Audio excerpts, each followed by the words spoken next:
Now, let's begin. Answer the questions as you listen. You will not hear the recording a second time. Listen carefully to the conversation and answer questions 1 to 5. Hi, Bill. This is my friend Charlotte. She's doing first-year science too. Pleased to meet you, Charlotte. Annetta told me you want some part-time work. Now, I just have to complete your details on the computer. What's your surname? Johnston. With an E? Yes. JohnstonE.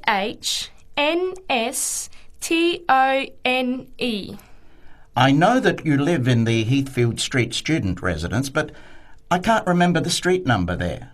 It's 126. 126. Good. And the phone number?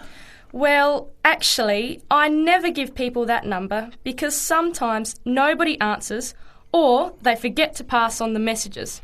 So, I bought a mobile phone yesterday, but I can't remember the number. I think it's 0414 847 748. I'll just check. No, sorry, not 748. It's 749. 0414 847 749? Yes, that's right. I must try and remember it. And what sort of work are you looking for? Well, anything really, I suppose, though it depends when it is. I'd rather work during the day, if that's possible.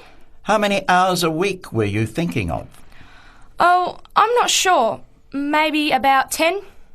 But I need to keep at least 2 days a week free for study. Do you have any work experience?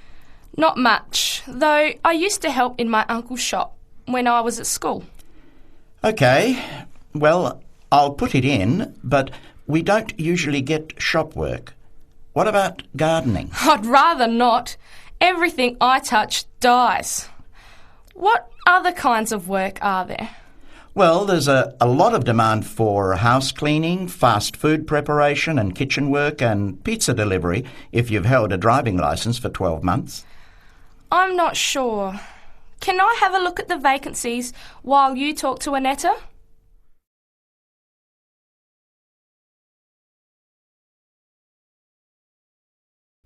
As you listen to the rest of the conversation, answer questions 6 to 11.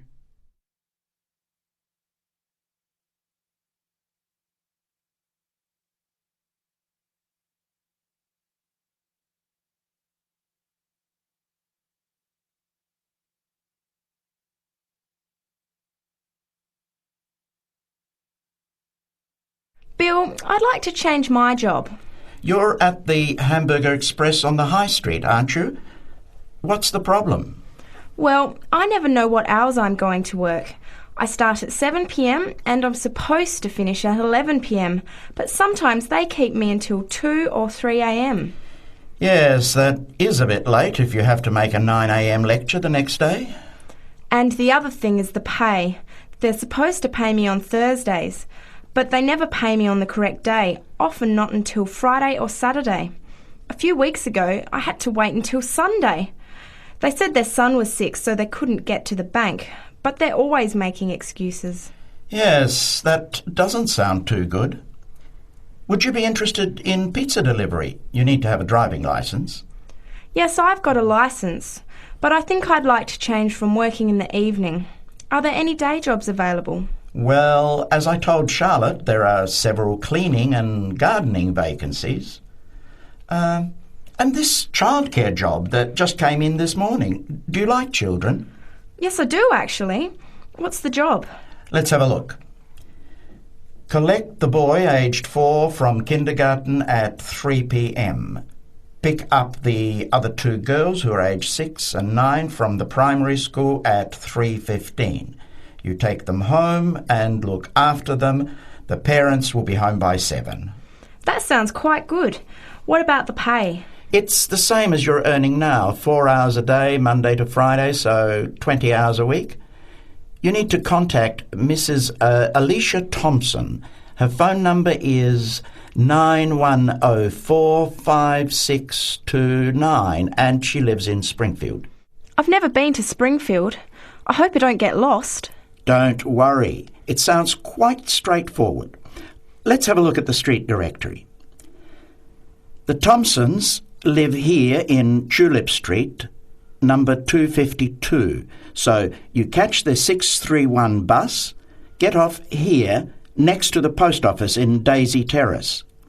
Walk past the post office to the corner, and on the opposite corner is the kindergarten. Then walk down Daffodil Place and cross over to the primary school. Then keep going down Daffodil Place to the corner and turn right into Tulip Street. That is the end of part 1. You now have half a minute to check your answers.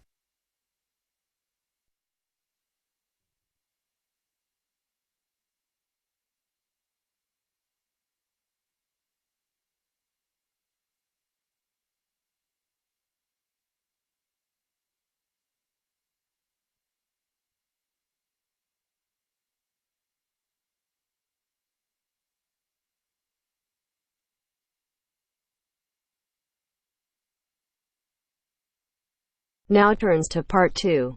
Part 2. First, you have some time to look at questions 11 to 15.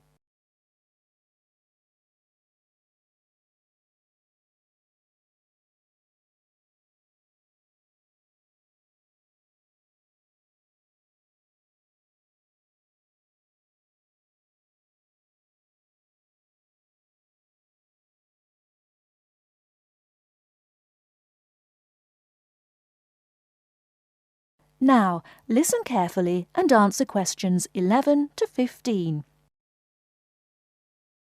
So, Enrique, have you started your research project on cities yet? I've done a bit of reading around the topic and made a few notes. But, if I'm honest about it, I really haven't done as much as I'd have liked to because I'm finding it a bit difficult. You don't know how relieved I am to hear you say that. I feel the same way. I think the key is to be able to make valid research questions. You're probably right about that. Didn't we have some lectures on how to write research questions? I think it was towards the beginning of the term. Yes, we did. I've got my notes somewhere in this file. I tell you what, why don't we look at the notes together and then try and come up with some research questions? At least that would be a good starting point. Give us some sense of where we're going with this. Brilliant idea. Let's get started. Okay. From what I remember, a good research question is all about knowing from the outset what it is you're trying to find out. Yes. And now that I'm looking at my notes again, I see I've written here that it's to do with understanding and evaluation. So, understanding a particular issue and evaluating any problems around it. And of course, a very important part is not overlooking any research that has already been done. Past research is just as important as what is being done now. It's a bit, I suppose, like looking at the research that's already been done and seeing if it agrees or disagrees with your own ideas. Sure, I hear what you're saying. But to do that properly, you have to have a clear idea in your head what your own research question is. And by that, I mean specific areas you want to focus on. Let's face it, there's so much information out there, and we can't possibly include it all in 2,000 words. Don't remind me. The thought of writing 2,000 words at the moment seems like a huge mountain to climb. I know, but let's try to make a start. I think we're meant to be identifying what makes a successful city, and also try to explain why there has been such a steady population movement of people from rural to urban areas. But I'm a bit confused because I don't think this is meant to be the main focus of our research. Perhaps that's why the lecturer said we need to write questions, and that must be our starting point. Okay, well, what we're investigating is more than simply what elements make a city successful, but we're also trying to offer possible explanations. So, we have 2 questions. Why do people want to move to cities? And why do people choose to live in them?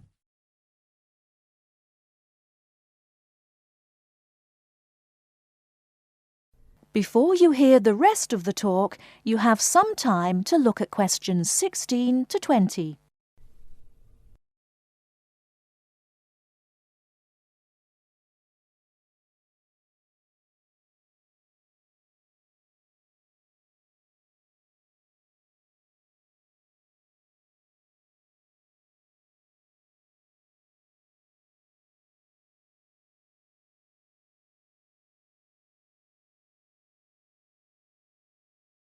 Now listen and answer questions 16 to 20.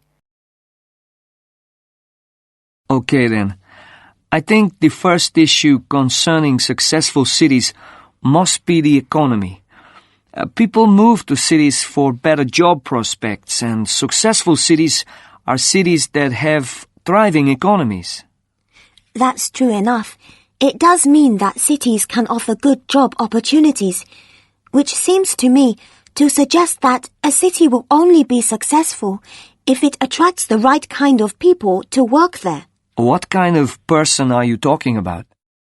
Well, I suppose I'm referring to the skilled labor force. You know, the idea that up-and-coming young people will move to cities, settle there, maybe buy property, and so that city will get the most talented creative minds. But if a city doesn't offer this, then obviously it will lose out, as university leavers will choose elsewhere. You could be right there. But I also think that when cities encourage businesses to develop, then you obviously have money pouring into the city, which can raise the general standard of living. So we've definitely got a question worth investigating. But apart from the economic factor, I think another point worth mentioning is the environment. Sure, we can research areas like the quality of the air, how clean it is, and then there's traffic. Is there too much traffic? How is it controlled? And also the issues of noise pollution and how the city manages its waste. Oh, and I nearly forgot. The environment includes green spaces like parks. Those are all valid points, but I think you've overlooked the whole issue of beauty. Beauty? Are you sure? What's beauty got to do with the environment? Well, don't you think if you were deciding whether or not you would live in a city, your first impressions would be made with your eyes? So, the buildings in a city are really important. If the entire city looks like a concrete jungle, then it's unlikely to make people want to live there, is it? I think successful cities are those which have managed to strike a balance between old buildings and new ones. So, of course, you'd have some buildings reflecting more modern architecture, but others that haven't lost their character and still represent the past. You're right, actually. I've often thought that buildings tell a story. I mean, you can tell the history of a place by looking at the buildings. I know exactly what you mean. And let's not forget that the environment includes cultural aspects. So, for example, what's the cultural life like? For me, a successful city will be attractive because it will have lots to offer, like a good nightlife and a wide variety of places to visit in the day, like museums and galleries, places like that. True, true. My own view is that some cities have an energy about them. They're exciting to be in. And other cities are the opposite. Well, we've covered so much ground here. But I think there's one final aspect we should research. What's that then? The social aspect. Because Let's face it, cities are made up of people. They are. And surely a successful city would be one where there is a sense of community, a place where people would feel safe and want to raise families in. This topic is limitless. That is the end of part 2. You now have half a minute to check your answers.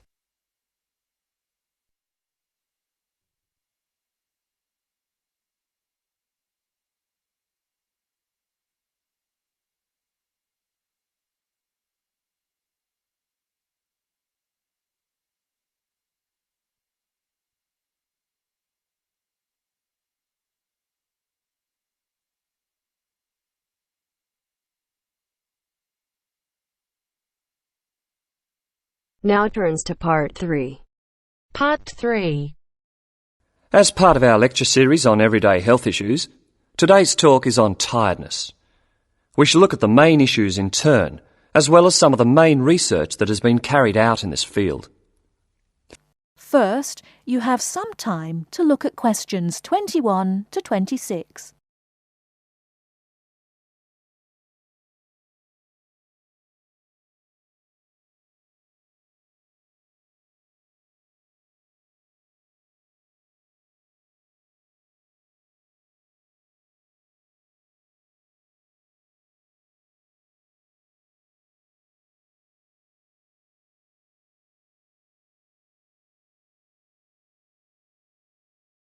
Now listen carefully and answer questions 21 to 26. Good morning. As part of our lecture series on everyday health issues, today's talk is on tiredness. We shall look at the main issues in turn, as well as some of the main research that has been carried out in this field. Firstly, it is clear that tiredness is on the rise. No official data exists on the rate of people reporting to doctors with recurring tiredness, but it's a very common complaint. Research suggests that people are not relaxing properly and often work when they do not have enough energy. Furthermore, products to boost energy are also on the rise. Sales of so-called energy drinks loaded with caffeine and sugar have grown by 23% over the last year. And this is not the only instance of an increase in products claiming to boost energy. Guarana, a herbal stimulant, can now be found in everything from chocolate bars to tea bags. Now let's examine what it is that's making people so tired. Dr. Liebhold, a Sydney GP, has done extensive research into this, and he believes that financial pressures, not taking holidays, and not having time off when you become ill due to fear of losing your job are all common causes. Some of the other suggested causes are low oxygen levels in offices, poor diet, or illness. The problem is that tiredness is a symptom of just about every kind of illness, which makes tracking down the cause all the more difficult. The next question to ask is, are people getting enough sleep? Dr. Mansfield from Melbourne's Epworth Sleep Centre, who specialises in sleep disorders, says insomnia often arises when people are going through a stressful period. Mansfield often needs to re-educate people in how to get off to sleep. He recommends keeping your body clock regular by going to bed and rising at similar times every day and not drinking too much caffeine. And there is some truth in the old story about having a glass of hot milk before bed. Milk contains the amino acid tryptophan, which has been shown to help induce sleepiness. Turning to the question of why we need sleep, researchers are still trying to answer this fundamental question. Sleep deprivation experiments have shown that after 14 days without sleep, rats will lie down and die. And after only 3 days sleep loss, humans get confused, forgetful, and start having hallucinations. So whatever sleep does, it is important. Before you hear the rest of the talk, you have some time to look at questions 27 to 30.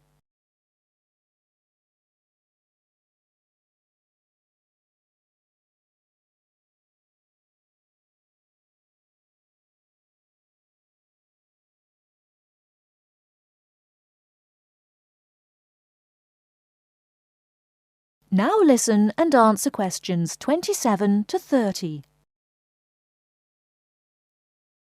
However, not all researchers feel the same way. Trent Watson of the Dietitians Association is not convinced by McMahon's theory, explaining that our bodies don't really like to burn protein as a fuel, so it doesn't really contribute to energy levels. Carbohydrates, however, found in fruit, breads and pastas, are a more common fuel. Anyone following a rigidly high-protein diet with low carbohydrates, even if they are operating at low intensity during the day, could subject themselves to fatigue because they just don't have the carbohydrate stores, Watson says. In general, a good way to stay energised from a dietary point of view is to eat red meat, green leafy vegetables and whole grains. These foods give red blood cells the building blocks for optimum performance in their role of delivering oxygen to muscles. To sum up, tiredness is a health problem on the increase, and there continues to be much debate surrounding its causes and remedies. Now, if there are any questions, I'd be happy to answer them. That is the end of part 3. You now have half a minute to check your answers.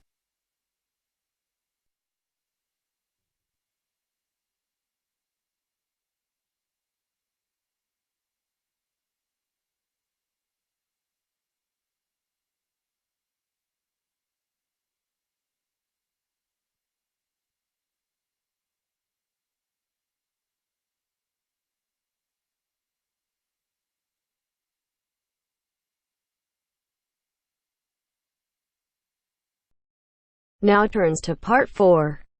Part 4. In this section, you'll hear a lecture on coral reef. First, you have some time to read questions 31 to 40.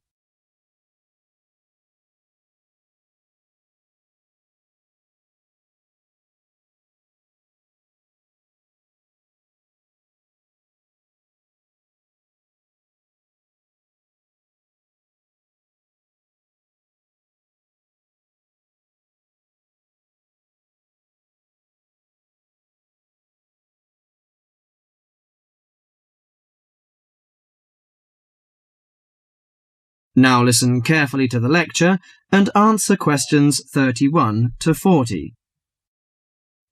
Do you fancy diving in the wonderful world of coral reefs, green sponges, colourful fish and red crabs? It is a rich garden beneath the waves.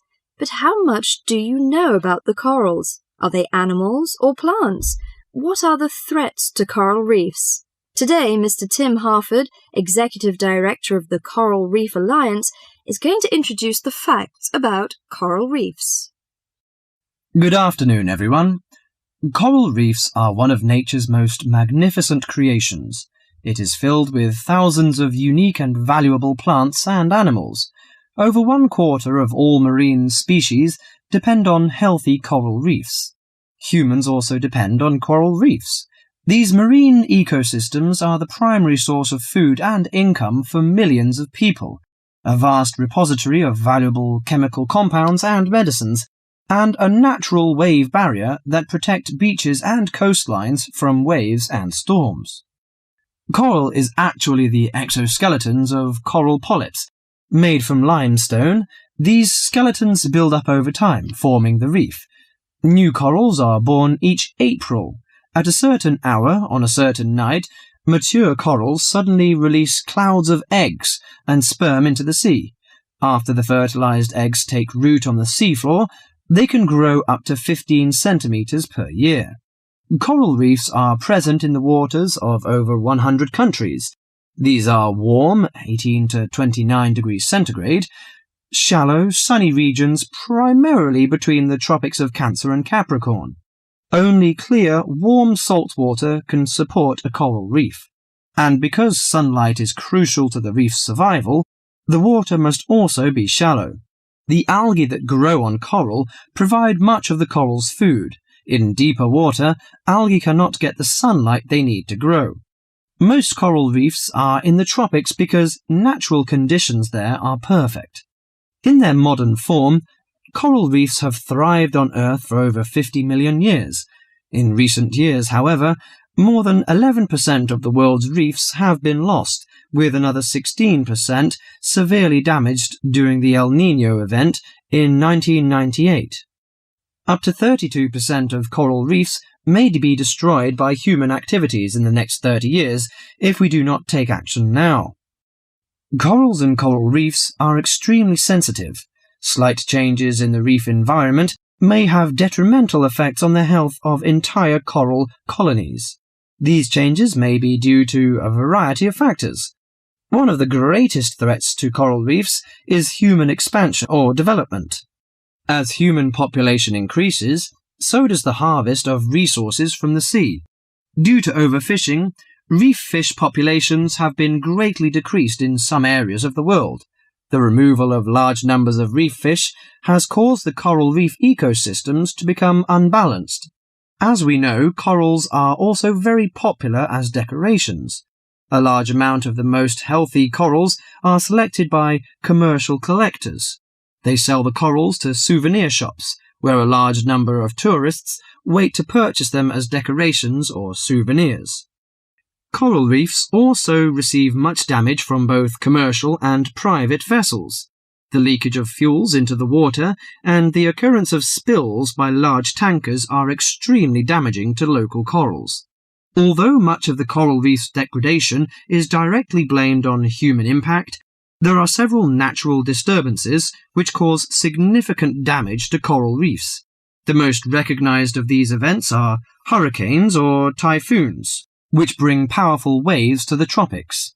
These storm waves cause large corals to break apart and scatter fragments about the reefs. Home to a diverse community of creatures, coral reefs are underwater treasure chests of colour and activity. Predators and prey swim and crawl among the coral in nature's never-ending dance of life and death. This lively, fascinating world beneath the waves is just waiting to be explored. That is the end of part 4. You now have half a minute to check your answers.